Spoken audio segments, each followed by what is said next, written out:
नमस्ते, सदा वत्सली मातृभूमि, जय हिंद दोस्तों। मैं किशन आप सबका स्वागत करता हूं। शुरू करते हैं आज के डिफेंस समाचारों को। बढ़ते पहले डिफेंस अपडेट की तरफ, जो कि भारत फोर्स को लेकर आ रही है।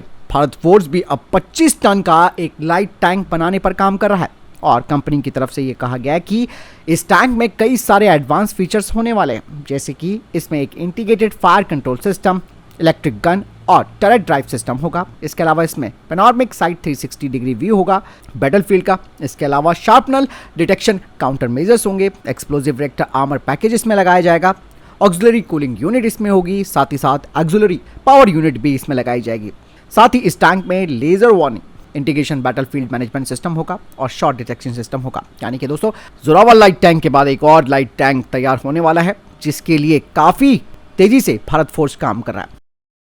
चलिए बढ़ते हैं नेक्स्ट अपडेट की तरफ। भारतीय नौसेना अब प्राइवेट सेक्टर कंपनी से बात कर रही है, जिसके तहत भारतीय नौसेना चाहती है एक naval collaborative combat air vehicles को तैयार किया जा सके, जो कि उभरते हुए खतरों का मुकाबला कर सके, खासकर कि दुश्मनों के एरिया डिनायल क्षमता और उनके जो modern integrated air defence systems है उनके खिलाफ ये प्रभावी होना चाहिए। और ये जो कॉम्बैट एयर व्हीकल होगा उसे शिप से भी आसानी से लॉन्च किया जा सकता हो, ताकि ये दुश्मनों के एयर डिफेंसेस और उनकी किसी भी स्ट्राइक क्षमता का मुकाबला कर सके, खासकर कि कंटेस्टेड इन्वायरमेंट में भी। और यही नहीं दोस्तों, ये जो खास तरीके का naval collaborative combat aerial vehicle होगा वो मैन एयरक्राफ्ट के साथ भी काम कर सकेगा।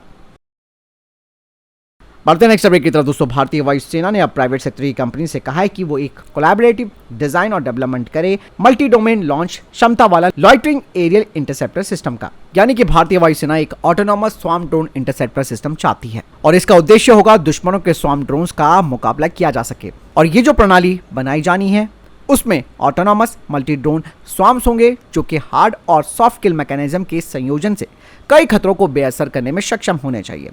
कहा जा रहा है कि इस तरीके के सिस्टम में कई तरीके की आवश्यकताएं होंगी, जैसे कि कोलैबोरेटिव स्वार्म न्यूट्रलाइजेशन, यानी कि ये सिस्टम स्वार्म्स के हमलों में कई ड्रोन के खिलाफ कार्य करने में सक्षम होना चाहिए। साथ ही कहा जा रहा है कि इसका मॉड्यूलर डिजाइन होगा, ताकि इसका इस्तेमाल अलग अलग तरीके से किया जा सके। खास बात यह है कि इसमें ट्यूब लॉन्च वाली क्षमता होनी चाहिए, यानी कि ड्रोन ट्यूब लॉन्च सिस्टम या फिर किसी आसानी से पोर्टेबल डिजाइन पर बेस्ड होना चाहिए, जो कि कठोर वातावरण में तेजी से डिप्लॉय किया जा सके। और यही नहीं, इस सिस्टम को जो हमारे ग्राउंड व्हीकल्स हैं, जो स्टैटिक इंस्टॉलेशंस हैं, यहाँ तक कि नौसेना और हवाई प्लेटफॉर्म में भी इन्हें आसानी से इंटीग्रेट किया जा सके। बात साफ हो जाती है कि इस तरीके के जो इंटरसेप्टर सिस्टम है वो पोर्टेबल होंगे, जिन्हें कि व्हीकल्स, रेल, जहाजों या फिर विमानों में इंटीग्रेट किया जा सकता हो। ये जो इंटरसेप्टर सिस्टम है वो 5000 मीटर या फिर उससे अधिक ऊंचाई पर ऑपरेट करने में सक्षम होना चाहिए। अगली खबर आ रही है विरूपाक्ष रडार को लेकर। हाल ही में स्पुतनिक की एक रिपोर्ट सामने आई है, जिसमें कहा जा रहा है कि डीआरडीओ के डिफेंस इलेक्ट्रॉनिक रिसर्च लेबोरेटरी के एक सीनियर मैनेजमेंट की तरफ से बात सामने आई है कि विरूपाक्ष रडार, इसका विकास अब काफ़ी तेजी से आगे बढ़ रहा है, जो कि सुपर सुखोई अपग्रेड प्रोग्राम का हिस्सा है और इसने सफलतापूर्वक 100 टारगेट्स को एक साथ ट्रैक किया है। इसके अलावा इसने 6 मिसाइलों को एयर टू एयर मोड में कंट्रोलिंग, मैनवरिंग और स्टीयरिंग भी की है। यही नहीं, उन्होंने आगे बताया कि भारत अब इस रडार के एडवांस स्टेज में पहुंच चुका है, यानी कि विरूपाक्ष रडार का जो प्रोटोटाइप है उसे SU-30 में इंटीग्रेट किया जाएगा और इस रडार में गैलियम नाइट्राइड का इस्तेमाल किया गया है और इसके 2400 ट्रांसमिट रिसीव मॉड्यूल्स हैं। बढ़ते नेक्स्ट अपडेट की तरफ दोस्तों। बेंगलुरु की फर्म वर्चास एरोस्पेस प्राइवेट लिमिटेड को तेजस मार्क 1A फाइटर जेट के एक महत्वपूर्ण कंपोनेंट्स को बदलने के लिए चुना गया। दरअसल ये कदम इसलिए भी उठाया गया है क्योंकि हाल ही में डेनमार्क से जिन उपकरणों को सोर्स किया जाता था इंजनों के लिए, जो कि इंजन चार्ज एम्पलीफायर के नाम से जाने जाते हैं, इस कंपनी को एक्सपोर्ट ब्लैकलिस्ट में डाला गया है, जिसके बाद ये कहा गया कि तेजस प्रोग्राम और लेट हो सकता है। इसी के चलते HAL ने अब इस स्वदेशी कंपनी को स्थानीय रूप से निर्मित इंजन चार्ज एम्पलीफायर के विकास का काम सौंपा है। बताया जा रहा है कि इसके प्रोटोटाइप के परीक्षण शुरू हो चुके हैं और एक बार HAL इसके फाइनल डिजाइन को मंजूरी देता है तो ये कंपनी इनकी डिलीवरी शुरू कर देगी। बढ़ते नेक्स्ट अपडेट की तरफ दोस्तों। एरोनॉटिकल डेवलपमेंट एस्टेब्लिशमेंट अब अपने UAV फ्यूल सिस्टम के लिए जो महत्वपूर्ण कंपोनेंट्स हैं उनका स्वदेशीकरण कर रही है। बता दें कि ये सिस्टम पंप और वाल्व जैसी जो विभिन्न लाइन रिप्लेसेबल यूनिट्स हैं उन पर निर्भर करते हैं। हालांकि इनमें से कई कंपोनेंट्स को विदेशों से आयात किया जाता है, इसीलिए अब ADE ने इन कंपोनेंट्स को देश में बनाने को लेकर काम शुरू कर दिया है, जिसमें कि fuel booster pump, fuel transfer pump, electric refueling valve, fuel filter, pipe fitting और connector, search relief valve, electrical vent valve, inward oblique outward relief valve शामिल है। इन कंपोनेंट्स को स्वदेशी बनाकर ADE विदेशी आपूर्तिकर्ताओं पर अपनी निर्भरता को कम कर रहा है। बढ़ते नेक्स्ट अपडेट की तरफ दोस्तों। Kolkata based drone tech lab को आइडेक्स अदिति एडिशन 1.0 चैलेंज के तहत रक्षा मंत्रालय से हेलीकॉप्टर लॉन्च ड्रोन बनाने के लिए बोला गया है, जो कि भारतीय वायुसेना के लिए तैयार किए जाएंगे। आपको बता दें कि ये जो डिजायर्ड सिस्टम है वो हेलीकॉप्टर लॉन्च ड्रोन इक्विप्ड होगा, जो कि मैन अनमैन टीमिंग यानी कि MUMT क्षमता के साथ होगा, जिसकी रेंज 40 किलोमीटर होगी। आपको बता दें कि ड्रोन टेक लैब इन्हें कई तरीके की आवश्यकताओं को पूरा करना है इंडियन एयरफोर्स की, जैसे कि ये जो ड्रोन है और उनका जो लॉन्च मैकेनिज्म है वो आसानी से इंटीग्रेट होना चाहिए एग्जिस्टिंग Mi-17 के बॉम्ब रैक्स के साथ। इसके अलावा ये प्रिसीजन टारगेटिंग करने में सक्षम होने चाहिए। इनमें advance guidance and navigation system होना चाहिए, पायलट कंट्रोल और वीडियो रिले होना चाहिए, मल्टीपल ड्रोन कम्युनिकेशन क्षमता होनी चाहिए।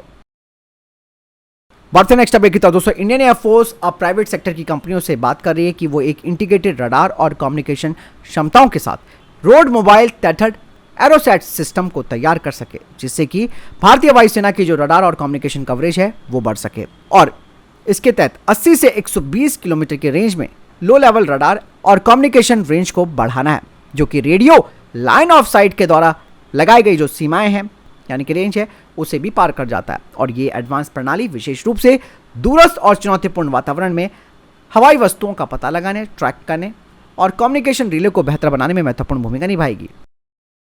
चलिए बढ़ते नेक्स्ट अपडेट की तरफ दोस्तों। फ्रांस ने अब एक कदम और आगे बढ़ाते हुए राफेल फाइटर जेट के साथ अपने स्टेल्थ न्यूरॉन UCAV का अनावरण कर दिया है, जिस पर फ्रांस ने अब काम काफी तेज कर दिया। दरअसल फ्रांस अब राफेल का एक नया वर्जन तैयार कर रही है, जो कि F5 वर्जन है, जिसमें कि न्यूरॉन UCAV उसके साथ होगा, यानी कि ये ड्रोन राफेल के पायलटों के इशारे पर काम करेगा। बता दें कि अभी इसके टेस्ट चल रहे हैं और ये जो UCAV होगा वो स्टेल्थ क्षमता के साथ होगा। ड्रोन में कई तरीके की क्षमताएं भी होंगी और ये राफेल F5 का पूरक होगा, यानी कि राफेल और ये ड्रोन दोनों मिलकर युद्ध के मैदान में काम करेंगे। दरअसल फ्रांस राफेल F5 को भविष्य के आधार पर तैयार कर रहा है, इसलिए उसमें कई सारी चीज़ें जोड़ी जा रही हैं जिनके बारे में उसने खुद भी खुलासा नहीं किया है। और नए राफेल विमान में दोस्तों एयर टू एयर मिसाइल और नई एंटीशिप हाइपरसोनिक मिसाइलें भी इंटीग्रेट की जाएंगी। चलिए बढ़ते नेक्स्ट अपडेट की तरफ दोस्तों। CRPF के 3.25 लाख जवानों को अब एक बड़ी राहत मिलने वाली है। दरअसल अब जवान किसी भी बटालियन में तैनात हो वो 500 किलोमीटर के दायरे में स्थित ग्रुप सेंटर JC से अटैच रहेगा। दरअसल गृह मंत्रालय ने CRPF की 137 बटालियनों को दोबारा से संगठित किया है और अब CRPF के जवानों के सर्विस इंटरेस्ट से जुड़े जो कार्य, इसके अलावा वेतन और दूसरे भत्ते जो होते हैं वो फटाफट से हो सकेंगे, जिसके लिए अब उन्हें अपनी पेरेंटल बटालियन में नहीं जाना होगा। उनकी तैनातगी के करीब जो भी ग्रुप सेंटर होगा वहीं से ये सारे काम होंगे। अभी CRPF में कुल 248 बटालियन है। बढ़ते नेक्स्ट अपडेट की तरफ दोस्तों। सिक्किम में दोस्तों 10 अक्टूबर को एक बहुत महत्वपूर्ण मीटिंग होने वाली है और ये मीटिंग दोस्तों LEC के पास होगी, जहां पर रक्षा मंत्री राजनाथ सिंह और सेना प्रमुख उपेंद्र द्विवेदी भी मौजूद होंगे। इस दौरान देश की सुरक्षा से जुड़े मुद्दों पर चर्चा की जाएगी। दरअसल ये पहली बार है सेना की ये जो कमांडर मीटिंग है वो LAC के काफ़ी करीब हो रही है और ये पहली बार है। 2020 में गलवान की हिंसा के बाद सेना ने अपनी कई यूनिट्स LAC पर तैनात कर दी थी। दरअसल दोस्तों डेप्सांग और डैमचौक दो ऐसे पॉइंट्स हैं जहां पर स्थिति अभी भी तनावग्रसित है। बढ़ते नेक्स्ट अपडेट की तरफ। तेलंगाना की सिंपली फोर्स क्रिएशन और IIT हैदराबाद ने भारतीय सेना के लिए सबसे बड़ी 3D प्रिंटेड बिल्डिंग बनाई है और ये जो 3D प्रिंटेड बिल्डिंग है वो ग्वालियर में मोरार कैंटोनमेंट में भारतीय सेना की सबसे बड़ी और मध्य प्रदेश की पहली 3D प्रिंटेड बिल्डिंग बनी है। इस बिल्डिंग में जवानों के लिए बैरक भी होंगे, जिसमें कि 14 जवान रह सकते हैं और इस बिल्डिंग का निर्माण दूर दराज और चुनौतीपूर्ण इलाकों में सैनिकों के लिए उनके लिए कुशल आवास समाधान प्रदान करना है। और इस तकनीक से दीवार, फर्श और छतों को बनाने के लिए कंक्रीट की परतें चढ़ाने के लिए रोबोटिक हैंड्स का भी इस्तेमाल किया गया और 3D प्रिंटेड बिल्डिंग पारंपरिक इमारतों की तुलना में अधिक टिकाऊ और कम रखरखाव की आवश्यकता वाली होती है। बढ़ते नेक्स्ट अपडेट की तरफ दोस्तों। Kalyani strategic system limited UP police के लिए 2000 5.56 × 45 mm असॉल्ट राइफलों की खरीद के लिए सबसे कम बोली लगाने वाली कंपनी के रूप में उभरी है। तो फिलहाल इधर देखिए टॉप डिफेंस अपडेट वीडियो के सामने कोई प्रश्न जवाब या कोई सवाल कमेंट सेक्शन में लिखकर जरूर पूछ सकते हैं। वीडियो को लाइक और शेयर जरूर कीजिएगा। जय हिंद, वंदे मातरम।